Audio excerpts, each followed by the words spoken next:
Sosok Bribda Fauzan 2 kali dipecat Polri. Kini kasus KDRT, dulu lolos dari kasus ruda paksa mantan pacar. Kasus Bribda Fauzan kembali menyita perhatian publik setelah Polda Sulawesi Selatan menjatuhkan sanksi pemberhentian tidak dengan hormat, PTDH, untuk kedua kalinya. Anggota polisi ini sebelumnya pernah dipecat pada 2023 akibat kasus ruda paksa, namun kembali berdinas setelah bandingnya diterima.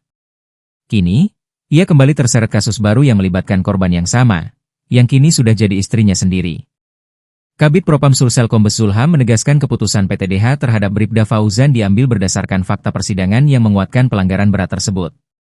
Setelah ditelisik, Bribda Fauzan sebenarnya sudah sempat dijatuhi sanksi PTDH usai meruda paksa wanita berusia 23 tahun berkali-kali pada 2023 silam.